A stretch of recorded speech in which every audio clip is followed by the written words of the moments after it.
अब इस digestive system के अंदर बेटे हम पढ़ रहे हैं alimentary canal.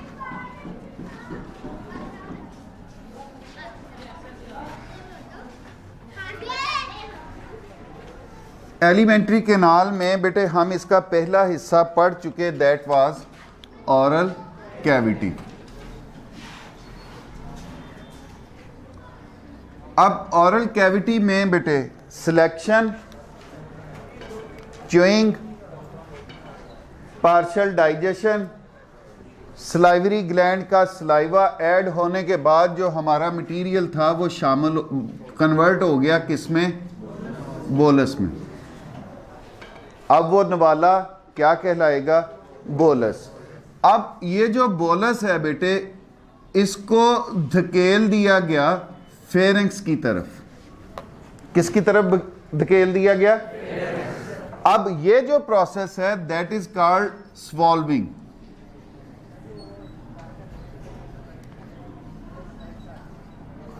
What is swelling? ये खुराक के नवाले को अंदर की तरफ धकेलना, मुंह से ओरल कैविटी से एसोफेगस की तरफ भेजना, ये प्रोसेस जो है ये क्या कहलाता है? स्वॉल्विंग। अब ये जो स्वॉल्विंग का प्रोसेस है बेटे, ये दो हिस्सों पर मुश्तमिल है। दो हिस्सों पर कैसे मुश्तमिल है? आप ये देखो कि अल्टीमेटली खुराक जानी कहां से कहां तक है? हमारी ओरल कैविटी से ये भेजी जाएगी एसोफेगस की तरफ। अब इसके रास्ते में बेटे हमारे पास पहले खुराक पहुंचेगी फेरिंक्स में। फेरिंक्स में पहुंचेगी, कैसे पहुंचेगी? हमारी ज़ुबान, मैंने कहा था ज़ुबान जो है वो भी फंक्शन करती है हमारी डाइजेशन में। अब वो कैसा फंक्शन कर रही है? हम अपनी ज़ुबान की मदद से इस बोलस को पीछे की तरफ धकेलेंगे। पहले हमने अपनी ज़ुबान के ज़रिए दांतों के नीचे इसके रखा खुराक के नवाले को। अब हम इसके ज़रिए इस बोलस को पीछे की तरफ धकेलेंगे। हमारा सॉफ्ट पैलेट जो है ये अपवर्ड उठेगा, it will move upward and backward. ये ऊपर की जानब और पीछे की जानब जाएगा। अब ऐसा क्यों होगा? हमारी जो नेजल कैविटी है, इसकी जो इंटरनल नॉस्ट्रिल्स हैं, अंदरूनी जो इसके सुराख हैं, उनको बंद करने के लिए ये सॉफ्ट पैलेट अपवर्ड उठेगा, पीछे की जानब जाएगा। अब इसने क्या करना है? इसने हमारी नेजल कैविटी के पिछले सुराख जो है वो बंद करने, ताकि खुराक जो है वो हमारी नेजल कैविटी में ना चली जाए। अब इससे क्या होगा? इससे ये होगा, ये जो बोलस है हमारा, ये ओरल कैविटी से फेरिंक्स में चला जाएगा। एक काम हो गया। अब फेरिंक्स में इसने रुकना नहीं है। फेरिंक्स जो है वो कॉमन ओपनिंग है फॉर एयर एंड फूड। ये कॉमन ओपनिंग है किसके लिए? एयर एंड फूड के लिए। अब उससे अगला जो मरहला है उसमें काम आएंगे आपके लेरिंक्स और एपिग्लॉटिस।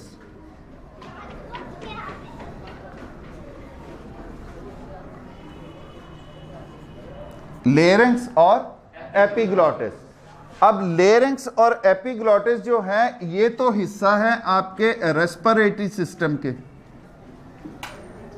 किसके कंपोनेंट्स है बेटे? रेस्पिरेटरी सिस्टम से। अब रेस्पिरेटरी सिस्टम का काम तो हवा को लेके जाना है अंदर।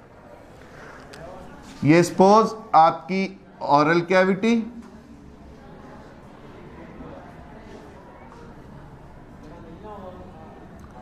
अब खुराक, यहां पर आपका ट्रैकिया मौजूद है, हवा का पाइप, और इसके पीछे आपका एसोफेगस जो है वो मौजूद है। अब ये कॉमन ओपनिंग है आपकी ओरल कैविटी और नेजल कैविटी यहां से। अब जो आपका बोलस है वो अगर चला गया खुदा न खास्ता इसके अंदर खुराक, तो वो तो मसला है, वो तो इन्फेक्शन काज करेगा। यहाँ पे तो उसका कुछ भी नहीं होना। इसने जाना किस तरफ है? इसने जाना है आपकी खुराक की नाली में, जिसको हम एसोफेगस का नाम देते हैं। अब यहाँ पर आपका लेरिंक्स जो है वो थोड़ा सा ऊपर उठेगा, और ये जो एपिग्लॉटिस, एपिग्लॉटिस बेसिकली क्या होता है? एक ढकना है जो कि मौजूद होता है आपके ट्रैकिया के पर। ये अपनी हॉरिजॉन्टल पोजीशन में आएगा। लेरिंक्स मूव्स अपवर्ड और पुश करेगा आपके एपिग्लॉटिस को कि इट विल बिकम हॉरिजॉन्टल। ये किस पोजीशन में आ जाए? हॉरिजॉन्टल पोजीशन में आ जाए, जिससे क्या होगा? ये जो पैसेज है आपका एयर पैसेज वे, ये बंद हो जाएगा, और ये जो स्लिपरी मास है ये दाखिल हो जाएगा एसोफेगस के अंदर। ये किस में चला जाएगा? एसोफेगस के अंदर। अब रिपीट करता हूं इसको मैं। स्वॉल्विंग का प्रोसेस दो मराहल पर मुश्तमिल है। ऑरल कैविटी से खुराक जानी है फेरिंक्स में। वो कैसे जाएगी? आपकी जुबान खुराक के बोलस को पीछे धकेलेगी, सॉफ्ट पैलेट ऊपर उठेगा और पीछे की तरफ जाएगा। ऊपर उठने से मुराद उसकी बोलस को जगह देना, और पीछे जाने का मकसद उसका आपके इंटरनल नॉस्ट्रल्स जो हैं उनको ब्लॉक करना, वो बंद कर दे ताकि खुराक जो है वो आपके नाक में ना चली जाए। उसके बाद फेरिंक्स से खुराक ने जाना है एसोफेगस के अंदर। अब इसके रास्ते में आपका लेरिंक्स और एपिग्लॉटिस आता है। अब एपिग्लॉटिस का काम है इसको बंद करना, हवा के पाइप को बंद करना, विंड पाइप को बंद करना, ब्लॉक करना। वो कैसे होगा? जब आपका लेरिंक्स जो है वो अपवर्ड उठेगा ताकि इस एपिग्लॉटिस के साथ मिल सके, और एपिग्लॉटिस जो है वो हॉरिजॉन्टल पोजीशन में आ जाएगा ताकि ये एयर पैसेज वे बंद हो जाए और आपका बोलस इसके ऊपर से होता हुआ किस में दाखिल हो जाए? एसोफेगस के अंदर। अब इस पैसेज के दौरान, इस वॉल्विंग के प्रोसेस के दौरान आपका सलाइवा जो था वो उस बोलस के अंदर मौजूद है। अब सलाइवा के अंदर हमने कहा था कि अमाइलेज एंजाइम जो है वो मौजूद होता है, और अमाइलेज एंजाइम क्या कर रहा होता है? ये कार्बोहाइड्रेट्स जो हैं उनकी डाइजेशन, पार्शियल डाइजेशन जो है वो जारी रहती है। अब बेटे जैसे ही खुराक आपकी ऑरल कैविटी से आगे गई, ऑरल कैविटी तक निगलने तक ये आपका वॉलंटरी एक्शन था। ये आपका क्या था? Voluntary action. अब वॉलंटरी एक्शंस हम किन्हें कहते हैं? जो हमारे इख्तियार में होते हैं, जो हमारे जो हम चाह के कर रहे होते हैं। चबाना, खुराक का नवाला मुंह में डालना, ये वो प्रोसेस है निगलने तक। जब हम एक दफा निगल लिया, अब उसके बाद हमारा ये जो एक्शन होगा ये इनवॉलंटरी हो जाएगा। अब वो बोलस की मूवमेंट जो है वो हमारे इख्तियार में नहीं रहेगी। अब ये जो बोलस की मूवमेंट है ये पेरिस्टाल्सिस के जरिए होती है। ये किसके जरिए होती है? पेरिस्टाल्सिस के जरिए होती है। पेरिस्टाल्सिस क्या है? ये हमारा ट्यूबुलर पोर्शन है एसोफेगस से स्टोमिक तक, बल्कि एलिमेंट्री केनाल सारी की सारी ट्यूबुलर पोर्शन है। अब इसके अंदर जब बोलस दाखिल होता है बेटे, ये सपोज आपका बोलस इसमें दाखिल हो गया। अब इस बोलस के जब दाखिला होगा तो इससे पिछले मसल जो हैं वो कॉन्ट्रैक्ट करेंगे, अगले मसल जो हैं वो रिलैक्स होंगे। मतलब आपकी खुराक की नाली की पोजीशन ये होगी।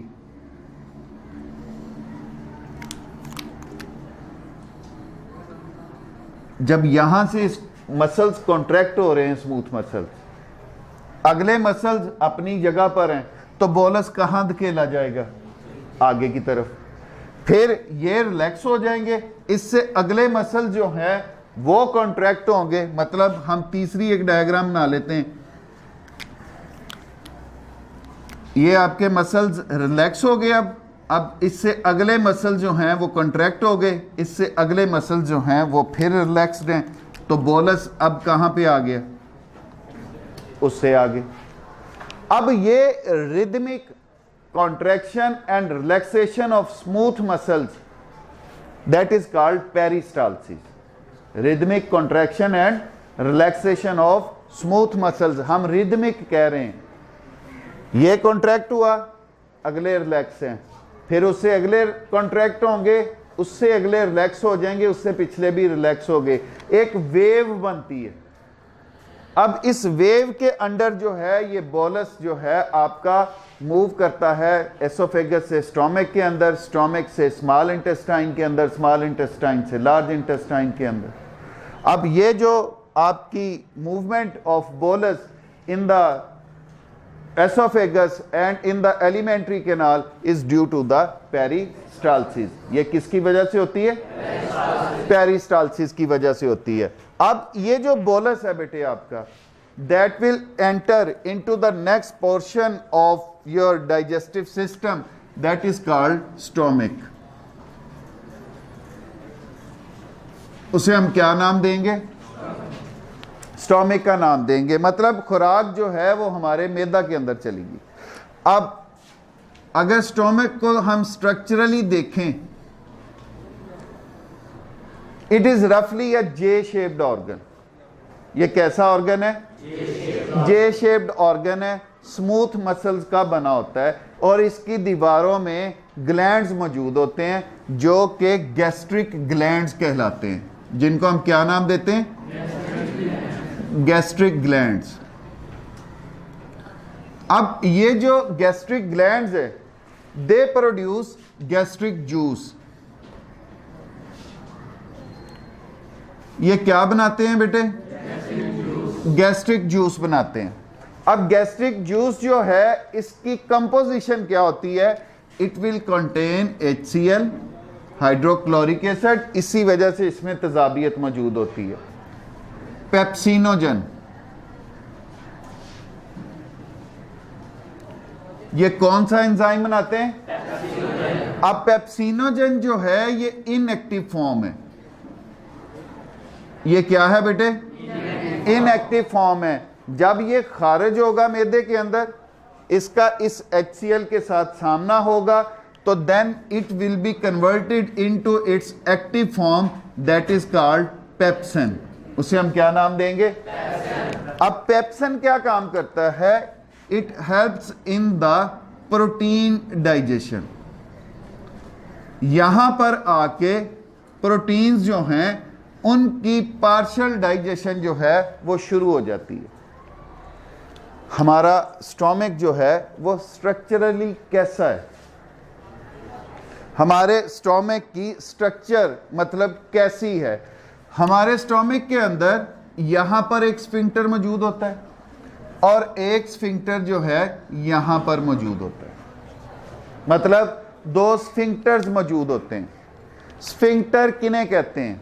स्फिंक्टर आप समझो ऐसे वॉल्व हैं जो किसी शय की एक तरफा मूवमेंट को मुमकिन बनाते हैं। मतलब जो बोलस आपने खाया है, निगल लिया, वो इसके अंदर आ सकता है, इससे बाहर वापस नहीं जा सकता। ये मटेरियल्स की एक तरफ मूवमेंट जो है उसके लिए रिस्पॉन्सिबल होते हैं। अब बेटे हमारा स्टोमक जो है इसके दो एंड होते हैं, दो पोर्शंस होते हैं। मतलब ये वाला जो पोर्शन है ये चूंकि हार्ट वाली साइड पे होता है, यहां पे पड़ा है ना हमारा स्टोमक। अब ये वाला पोर्शन हार्ट वाली साइड पे है, तो इस पोर्शन को नाम दिया जाता है कार्डियक पोर्शन। इसको क्या नाम दिया जाता है? ये वाला जो एंड है इसको हम नाम देते हैं pyloric. Union laboratory and Diagnostic centre. अब आपको किसी भी किस्म के टेस्ट के लिए लाहौर, मुल्तान, कराची या किसी भी बड़े शहर जाने की जरूरत नहीं। अब मियां चन्नू में ही वही मयार आपकी दहलीज पर मुयस्सर है। लेबोरेटरी की नुमाया खसूसियात, जदीद मशीनरी, स्टेरिलाइज्ड और कुशादा माहौल, कैलिब्रेन और क्वालिटी कंट्रोल, आला तालीम याफ्ता और मुस्तनद पैथोलॉजिस्ट और लैब टेक्नोलॉजिस्ट की ज़ेरे निगरानी, जहां पर शुगर, गुर्दे, जिगर, दिल, कोलेस्ट्रॉल, पित्तनाक, पेशाब, हेपेटाइटिस, यरकान। औरतों और मर्दों की पोशीदा अमराज से मुतल्लिका तमाम टेस्ट इंतहाई मुनासिब फीस में किए जाते हैं। बैरून मुल्क जाने के लिए आरजी मेडिकल टेस्ट के लिए तशरीफ लाएं। घर से सैंपल कलेक्शन की सहूलत भी दस्तयाब है। जदीद तरीन पैथोलॉजी लैब को दुनिया के बेहतरीन आलात से आरास्ता किया गया है। यहाँ पे तकरीबन लेटेस्ट इक्विपमेंट पैथोलॉजी के सारे हैं। यहाँ पे ये है कि एक्यूट इमरजेंसी में जो भी चीज़ें रिक्वायर्ड होती हैं कार्डियक सर्जरी में, उसके अलावा बाकी कोई एक्सीडेंटल केस ऐसे हैं उनकी रिक्वायरमेंट के मुताबिक सारी चीज़ें यहाँ पे हैं। बेसिक जो हमारे टेस्ट हैं उनके अलावा स्पेशल टेस्ट, हार्मोन एनालिसिस, उसके बाद इनके ट्यूमर माइक्रोबायोलॉजी डिपार्टमेंट, तो तकरीबन सब फील्डों को यहाँ पे कवर कर। Union Laboratory and Diagnostic Centre, Mehar Mohammad Naeem, laboratory manager, biochemist, lab technologist, MSc biochemistry, University of Agriculture Faisalabad, BSc medical laboratory technology, Sheikh Zaid Hospital, Punjab University Lahore. उसको सुपरवाइज करते हैं और हमारी जो इक्विपमेंट है लैब में वो second to none, top class.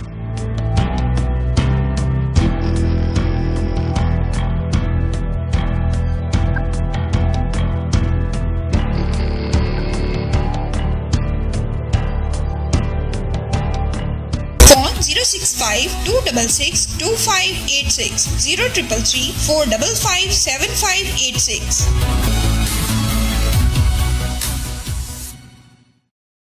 Portion, ये एंड कौन सा कहलाएगा? Pyloric portion. ये स्फिंक्टर चूंकि कार्डियक पोर्शन के पास मौजूद है तो इस स्फिंक्टर को नाम दिया जाता है कार्डियक स्फिंक्टर। इस स्फिंक्टर को क्या नाम देंगे?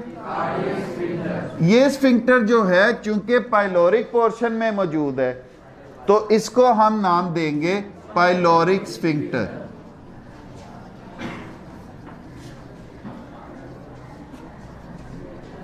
ये स्टोमिक की फंडस होती है, जो आप इसका पेट कह लो स्टोमिक का, कि जिसके अंदर आपका तमाम जो गैस्ट्रिक जूस है वो मौजूद होता है और आपका बोलस जो है वो मौजूद होता है। अब बेटे ये जो हमारा स्टोमिक है it is also made up of smooth muscles. ये किसका बना हुआ है? हमारा सारा ही डाइजेस्टिव सिस्टम जो है वो ऑलमोस्ट स्मूथ मसल्स का बना हुआ है। अब इस स्मूथ मसल्स में भी ये एबिलिटी मौजूद है, ये कॉन्ट्रैक्ट और रिलैक्स कर सकते हैं। क्या एबिलिटी है? कॉन्ट्रैक्शन और रिलैक्सेशन की। अब जब खुराक इसके अंदर दाखिल होती है, ब्रेन से पैगाम जाता है गैस्ट्रिक जूस की प्रोडक्शन का। गैस्ट्रिक जूस जो है वो इसके अंदर पैदा होता है। अब ये जो दीवारें हैं इसकी, ये कॉन्ट्रैक्ट और रिलैक्स करती हैं। अब इस अमल को चर्निंग एक्शन जो है वो बोला जाता है, churning action of our stomach. अब इस चर्निंग में हो क्या रहा है? बेसिकली इस चर्निंग में ये जो आपका बोलस है ये छोटे पार्टिकल्स में मजीद तोड़ा जाता है और इसके अंदर जो आपका गैस्ट्रिक जूस बन रहा है वो शामिल होता जा रहा है। आपके दांतों ने चबा लिया था, नवाले को छोटे पीसेस में तब्दील कर दिया था, सलाइवा उसमें शामिल हो चुका था, लेकिन वो सेमी सॉलिड सा, semi spherical, slippery type of material बना जिसको हमने बोलस का नाम दे दिया। ये बोलस यहाँ पर आकर मज़ीद छोटे पीसेस में तब्दील होगा। एसिड गाल देता है ना चीज़ों को, तो ये जो एसिड पैदा होता है यहाँ पे HCl, वो इसको गालने की कोशिश करेगा आम जुबान में। अब वो क्यों किया जा रहा है? इसको मज़ीद सॉफ्ट क्यों किया जा रहा है? मज़ीद छोटे पीसेस में क्यों तब्दील किया जा रहा है? हम पढ़ के आए हैं कि जितना सरफेस एरिया, जितना पीस छोटा होगा उसका सरफेस एरिया उतना ज़्यादा होगा। अब जब ये मज़ीद छोटे में तब्दील होगा इसका सरफेस एरिया ज़्यादा होता चला जाएगा, आने वाले डाइजेस्टिव सिस्टम में यहां पर और आने वाले डाइजेस्टिव सिस्टम में एंजाइम के काम करने के लिए सरफेस एरिया बढ़ता जाएगा। आने वाले एंजाइम्स और यहां पर मौजूद एंजाइम्स का काम करना आसान होता चला जाएगा, उनको ज़्यादा जगह मिलेगी काम करने के लिए, जिससे आपकी डाइजेशन जो है वो उतनी अच्छी होगी। अब आपका ये जो स्टोमक है, डाइजेशन के साथ साथ अब यहाँ पर हमने कहा ये जो पेप्सिन है ये प्रोटीन की डाइजेशन करता है और पार्शियल डाइजेशन करता है। कार्बोहाइड्रेट की मुंह से होना शुरू हुई थी, प्रोटीन्स की आपके स्टोमक में होना शुरू हो गई। अब यहाँ पर और कोई काम नहीं हो रहा। इसके अलावा ये जो एसिडिटी है, ये आपकी खुराक के नवाले में मौजूद आपके जरासीम, माइक्रोब्स, उनको मार देती है। मतलब ये अल्लाह ताला ने हमारे लिए फिल्टर रखा हुआ है। हमारे मुंह में भी डिसइंफेक्शन का प्रोसेस होता है, वो आपके लेवल पे है नहीं, मैंने इसलिए आपको बताया नहीं। हमारे स्टोमक में भी डिसइंफेक्शन का प्रोसेस होता है। यहाँ पे अल्कलाइन डिसइंफेक्शन है, यहाँ पर आपकी एसिडिक डिसइंफेक्शन है। माइक्रोब्स को मुंह में भी ख़त्म करने की कोशिश की जाती है, जो मुंह से बचते हैं उनको स्टोमक में ख़त्म करने की कोशिश की जाती है ताकि आपको बीमारियां ना हो। नहीं तो जितनी गंदी खुराक या जितने अनहाइजीनिक खुराक हम लोग इस्तेमाल करते हैं, हम तो चारपाई से उठे ही ना। ये अल्लाह ताला ने कुदरती तौर पे फिल्टर्स रखे हुए हैं जो कि हमें बचाते रहते हैं, लेकिन जब इन पे भी कोई शय हावी हो जाती है तो फिर हम जाके गिरते हैं, या मतलब हम लोग ज्यादती करते रहते हैं, इनकी इनएफिशिएंसी होती है तो फिर। अच्छा जी, अब बेटे ये जो है उस खुराक के नवाले को उसको तोड़कर छोटे पीसेस में तब्दील कर देता है। अब ये बोलस नहीं रहता, अब इस बोलस के अंदर मजीद गैस्ट्रिक जूस शामिल हो गया। अब ये मजीद पतली शक्ल इख्तियार कर लेता है। अब ये क्या करता है? मजीद पतली शक्ल इख्तियार कर लेता है। अब जो ये हमारा इस पाइलोरिक एंड से मटेरियल निकलेगा, इसको हम नाम देते हैं काइम का। आप इसे चाइम भी कह सकते हो, आप इसे काइम भी कह सकते हो। अब बोलस जो है वो किस में तब्दील हो चुका? अब काइम जो है वो स्मॉल इंटेस्टाइन की तरफ पाइलोरिक एंड से दाखिल हो जाता है। अब यहाँ पे दो बातें जो खुसूसी तौर पे मैं आपसे डिस्कस करना चाहता हूँ। एक, यहाँ पर हमें कहा गया है ना कि खाना खामोशी से खाओ, खाना खाते वक्त बोलो ना। और या आपने बाज़ औक़ात फील किया होगा कि आप कोई बात करते हो या उथू आ जाता है, उथू छिड़ जाता है, खुराक जो है वो नाक के ज़रिए, पानी जो है वो नाक के ज़रिए निकल जाता है। अब वो होता क्या है? जब आप बातें शातें कर रहे हो तो ये देख लो कितना पेचीदा प्रोसेस है। अब जब गपशप आप कर रहे हो तो इनमें से कोई एक निज़ाम डिस्टर्ब होता है। आपका टंग, आपका सॉफ्ट, जब बात कर रहे हो जुबान नहीं हिल रही। अब आप नवाला निगलने के करीब हो, आप कोई बात कर दो या कोई आपको हंसा दे या कोई, तो वो क्या होता है? वो नाक के जरिए बात। यहां पे सॉफ्ट पैलेट नेजल कैविटी को बंद नहीं कर सका, जुबान ने उसको सही तरह धकेला नहीं, वो नवाला जो है वो आपके लिए डिस्टर्बेंस। जब इससे अगला प्रोसेस लेरिंक्स और ये आपका एपिग्लॉटिस जो है ये फंक्शन कर रहे हैं, आप बात कर रहे हो, ये फंक्शन अपना प्रॉपरली नहीं कर सका, तो आपका खुराक का पार्टिकल अगर खुदा ना खास्ता यहाँ पर दाखिल होने की कोशिश करता है जब, तो हमारा ऑटो सिस्टम है, अल्लाह ताला ने रखा हुआ सिस्टम है कि इस खुराक के नवाले को यहाँ से धकेला जाए बाहर, कि वो इसमें दाखिल ना हो। तो उस धकेलने के चक्कर में उथू आता है ताकि वो खुराक का नवाला जो है वो बाहर निकाल दे। उथू बेसिकली क्या है? काफ़ी है ना। वो कफिंग प्रोसेस जो है वो अल्लाह ताला ने ऑटो रखा हुआ है हमारे, कि ये ना। अच्छा, क्या होगा अगर ये नवाला चला जाएगा? तो सर ये इसका हिस्सा ही नहीं, इसकी अडॉप्टेशन ही नहीं इसके मुताबिक। वो खुराक का नवाला इसमें किसी जगह पे जाके चिपट जाएगा। जब वो चिपक गया किसी जगह पे जाके, अब उसकी तो डिसइंफेक्शन उतनी अच्छी हुई नहीं जितनी अच्छी अगर डाइजेस्टिव सिस्टम में जाता, तो खुदा ना खास्ता कोई ना कोई माइक्रोब्स भी मौजूद होंगे। जब वो माइक्रोब्स मौजूद हैं तो वो वहाँ पे इन्फ्लेमेशन काज करना शुरू कर देते हैं। और वैसे भी जो शय जिस जगह का हिस्सा नहीं है या वो शय उसके लिए बनी नहीं है, हमारी बॉडी में अल्लाह ताला ने रखा हुआ है निज़ाम कि उसके खिलाफ एंटीबॉडीज़ बनाओ, उसके खिलाफ लड़ना शुरू कर दो, उसको ख़त्म करना शुरू कर दो।